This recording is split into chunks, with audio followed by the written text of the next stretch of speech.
दोस्तों, हेरा फेरी 3 को मिल गया है नया डायरेक्टर, लेकिन डायरेक्टर बोल रहा है मैं तैयार नहीं हूँ। ये क्या स्यापा है भाई। असल में कुणाल खेमू ने अपनी डायरेक्टोरियल डेब्यू मडगांव एक्सप्रेस के बाद ऑडियंस का दिल तो जीत लिया, लेकिन अब लोग बोल रहे हैं हेरा फेरी 3 डायरेक्ट की हो तो क्या सीन होता। बाबूराव का स्टाइल है। सफेद धोती पहने बाबू भैया का इनसेंस, दांत निकालने वाले राजू का जुगाड़ी दिमाग और पसीने छूटने वाले शालीन शाम का शर्मीलापन, ऐसे इंग्रेडिएंट्स के साथ बनती है हेरा फेरी नाम की एक बढ़िया सी खिचड़ी। हेरा फेरी 2 शब्द और हमारी हंसी का इंजन चालू। पर सोचो, अगर तब्बू को भी हेरा फेरी करने का मूड हो गया हो तो मजा ही अलग होगा। हाँ, और वैसे राजू, बाबू भैया और श्याम मीट तब्बू, ये बढ़िया रीयूनियन हो सकता है। एक इंटरव्यू में जब उनसे पूछा गया कि वो हेरा फेरी 3 डायरेक्ट करना चाहेंगे तो कुणाल खेमू पहले तो हंसने लगे और फिर बोले, यार हेरा फेरी जैसी फिल्म बनाना मतलब एवरेस्ट पे चढ़ने की प्लानिंग करना है। कुणाल का लॉजिक सिंपल है, ऐसी मूवीज जैसे अंदाज अपना अपना और हेरा फेरी आइकॉनिक होती हैं। आप चाहे कितनी भी कोशिश कर लो, उनकी रिप्लेसमेंट नहीं हो सकती। और ऑनेस्टली वो जो पहली बार की फीलिंग होती है ना, वो कभी वापस नहीं आती। लव एट फर्स्ट साइट का जो जादू है वही सबसे बड़ा है। उन्होंने हेरा फेरी के राइटर नीरज वोरा को भी याद किया। कुणाल कहते हैं नीरज सर के डायलॉग्स और नरेशन अलग लेवल के थे। चाहे स्टोरी कितनी भी सिंपल हो, उनका स्टाइल फिल्म को ब्लॉकबस्टर बनाता है। कॉमेडी का असली मैजिक वही है, कैरेक्टर, राइटर और उनका बिहेवियर। ट्रीटमेंट और स्टाइल तो उसके बाद आता है। अब सोचो, अगर कुणाल भाई फिर हेरा फेरी 3 बनाते तो क्या सीन होता। राजू गोवा के कसिनो में एक फेक वीआईपी बनकर घुस जाता, श्याम लाइफ इंश्योरेंस का फेक पॉलिसी एजेंट बनकर सबको लोटपोट करता और बाबू भैया बोलते, अरे ये क्या गड़बड़ घोटाला हो रहा है रे बाबा। एकदम फुल ऑन एंटरटेनमेंट। कुणाल ने अपनी मूवी मडगांव एक्सप्रेस के बैकड्रॉप के बारे में भी बताया, गोवा क्यों चूज किया। भाई उन्होंने खुद बोला, गोवा मतलब फन, मस्ती और बैक बेंचर्स। बॉम्बे के लड़के के लिए गोवा जाना सपना है और मैंने ये रिलेटेबल स्टोरी दिखाई। वो लड़के जो गोवा के इतने पास हैं लेकिन 20 साल तक कभी नहीं गए। कुणाल भाई का कहना है कि कॉमेडी का असली सीक्रेट उसके कैरेक्टर्स और उनकी केमिस्ट्री में होता है। और अगर उन्होंने कभी फिर हेरा फेरी 3 बनाई तो एक बात तो क्लियर है, मजा ग्रांटेड है और नॉस्टैल्जिया का ओवरडोज मिलेगा। सो डोंट थिंक ब्रो ये मूवी डायरेक्ट करने के लिए। पर ये कोई नॉर्मल खिचड़ी नहीं होती है जो हजम हो जाए। सोचो कि अगर इनकी खिचड़ी में वीएफएक्स नाम के जीरे का तड़का लग जाए तो क्या होगा। अब हमें पता है कि हेरा फेरी जैसी आइकॉनिक फिल्म का तीसरा पार्ट आने वाला है। फिल्म को लेकर जितनी एक्साइटमेंट है, थोड़ा सा डर भी है, बिकॉज आइकॉनिक शब्द काफी प्रेशर देता है। वीएफएक्स का इस्तेमाल ये ज्यादातर सुपर फैंटेसी फिल्मों के लिए होता है, पर हेरा फेरी तो कॉमेडी फिल्म है। वैसे भूल भुलैया 2 हो या 3 हो, स्त्री हो, भेड़िया हो, बात अगर की जाए तो ऐसी फिल्मों में भी तो वीएफएक्स का यूज हुआ था, जिस तरीके से अब हेरा फेरी 3 में भी होने वाला है। वैसे कॉमेडी फिल्मों की अगर बात करें तो हाउसफुल 4 नाम की अक्षय की सक्सेसफुल फ्रेंचाइजी में वीएफएक्स का इस्तेमाल किया गया। कुछ लोग तो ये भी कहते हैं कि वरुण धवन की ढिशुम में भी इसका इस्तेमाल हुआ। वैसे डायरेक्टर इंद्रू कुमार, जिन्होंने धमाल, मस्ती, टोटल धमाल जैसी फिल्में बनाई, उन्हें जब हेरा फेरी 3 का डायरेक्शन मिलने वाला था तो वो सोच रहे थे कि इस फिल्म में वो वीएफएक्स इस्तेमाल करेंगे और इस बार वो कुछ नया दिखाएंगे, बिकॉज अक्षय कुमार, परेश रावल एंड सुनील शेट्टी, इन तीनों के साथ तड़का लगाने के लिए वीएफएक्स काम आएगा, ऐसा उनका कहना था। उनकी इस सोच को लेकर ऑडियंस सोच में पड़ चुकी थी। इनके हाथ में तो अब कुछ भी नहीं है, डायरेक्टर तो कोई और ही है, पर वीएफएक्स की जरूरत है क्या। तो देखिए, वीएफएक्स की वजह से फिल्म की विजुअल क्वांटिटी दमदार हो जाती है, एक अलग दुनिया एक्सपीरियंस करने को मिलती है। आजकल तो वैसे भी वीएफएक्स का कितना तगड़ा क्रेज है, तो उसके जरिए फिल्म में अजीबोगरीब क्रेजी सिचुएशंस को क्रिएट किया जा सकता है, या बाबू भैया के मजेदार अजीब हालातों को और भी शानदार तरीके से प्रेजेंट किया जा सकता है। पर इस बात को भी नहीं भूलना चाहिए कि हेरा फेरी अपनी कॉमेडी के लिए, अपनी आइकॉनिक कैरेक्टर्स के लिए फेमस है।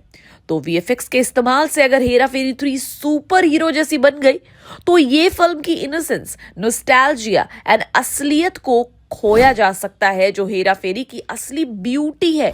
तो हमें तो वीएफएक्स नहीं बल्कि जबरदस्त ह्यूमर की जरूरत है, शॉर्ट एंटरटेनमेंट की जरूरत है। वैसे आपको क्या लगता है, वीएफएक्स यूज करना चाहिए या नहीं? पर क्या तब्बू के वापस लौटने को लेकर आशा की कोई किरण है? अब देखिए, कुछ तब्बू फैंस ये सोच रहे होंगे कि हेरा फेरी 3 में क्यों ना तब्बू को वापस बुलाया जाए, क्योंकि वो साल 2002 की हेरा फेरी का हिस्सा रह चुकी है चश्मिश अनुराधा का कैरेक्टर निभाते हुए।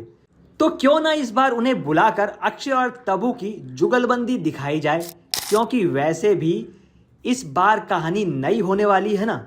वैसे अक्षय और तब्बू ने अपने करियर में एक दूसरे के साथ 1996 में तू चोर मैं सिपाही फिल्म में एक साथ काम किया था। उसके बाद उन्हें एक साथ नहीं देखा गया, फिर हेरा फेरी के अलावा। पर अभी वो अगर अक्षय के साथ नजर आएंगी तो बड़ा मजा आएगा, क्योंकि इनकी नोकझोंक और टकराव अच्छी दिख सकती है। वैसे अब एक तो ये मैडम काम करते करते थकती नहीं है, अभी भी इनका जलवा जारी है। और भूल भुलैया 2 में मंजोलिका बनने के बाद तो बहुत सारे लोग इन्हें हेरा फेरी में अक्षय के साथ देखना चाहते हैं। वैसे हम तो बहुत कुछ सोचते हैं, पर ये तो हेरा फेरी 3 के मेकर्स के हाथ में है ना। पर सच बताएं तो इस बार नई एक्ट्रेसेस भी चार्ज हो रही हैं।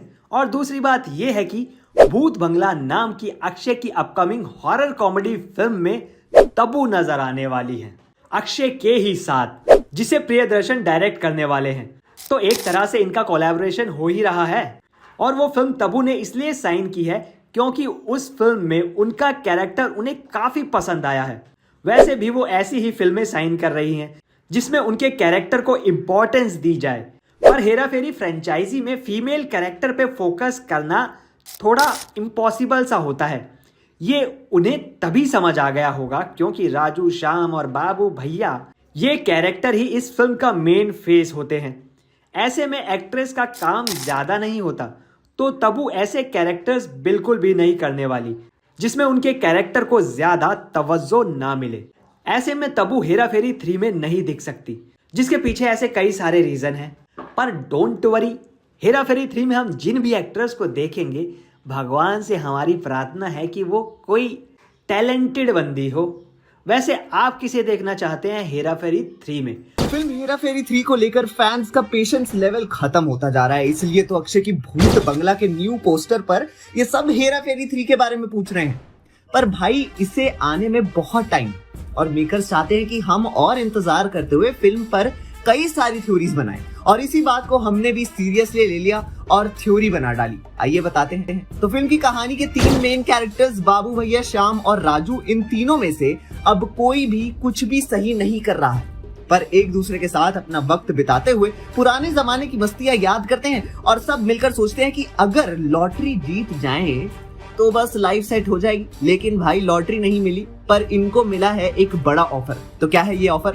तो ये है इंडियन गवर्नमेंट से जुड़ा हुआ एक इंटरनेशनल स्कैम पकड़ने का मौका।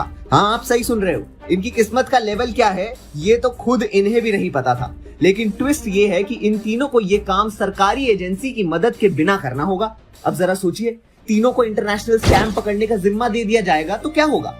पर इस नए चैलेंज के साथ हेरा फेरी की ये तिकड़ी फिर से एक्शन में आ जाती है और ये सीक्रेट एक घुंघराले जाल में बदल जाता है। बाबू भैया, श्याम और राजू इस मिशन में शामिल होते हैं, लेकिन हमेशा की तरह इनकी नासमझी और हंसी मजाक से सिचुएशन और उलझ जाती है।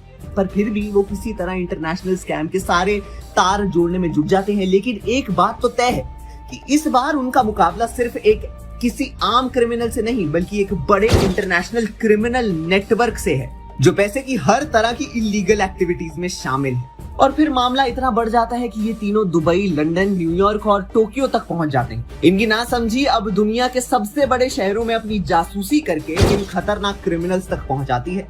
तो ये कहीं ना कहीं दुनिया के सबसे बड़े ब्लैक मनी रूट्स में घुस जाते हैं और यहीं पर ये तीनों दुनिया के सिक्योरिटी सिस्टम में छेद लगाते हुए हर मोड़ पर नए नाटक करते हैं। लेकिन मजा तब आता है जब बाबू भैया गलत भाषा में बात करते हैं, श्याम फॉरेन ऑफिसर से लड़ता है और राजू जो हर काम को गलत समझने में माहिर है, उनकी प्रॉब्लम्स बढ़ती हैं। और यही तो असली हंसी का मसाला है जो हमें हंसी के फव्वारे में डुबा सकता है। अब कहानी में असली ट्विस्ट तब आता है जब ये तीनों अपराधियों को पकड़ने के बजाय देश लौट आते हैं और गलती से सारा प्लान लीक कर देते हैं। और यहाँ पे तो कहानी का फाइनल ट्विस्ट आ जाता है, जहाँ पकड़ा गया क्रिमिनल अब एक नया गेम खेलने की तैयारी कर चुका है जो सीधे इंडियन गवर्नमेंट के खिलाफ जाएगा। और अब हेरा फेरी टीम को फिर से जुटना पड़ेगा, पर इस बार तो शेर की तरह उस पुरानी नासमझी और जुगाड़ से बाहर निकालने के लिए। तो अगर ऐसी कोई कहानी आपको दिखाई जाए पर्दे पर तो आप देखना पसंद करेंगे? हमें कमेंट सेक्शन में अपनी राय जरूर बताएं और देखते रहिए हमारा चैनल बॉलीग्राज स्टूडियोज।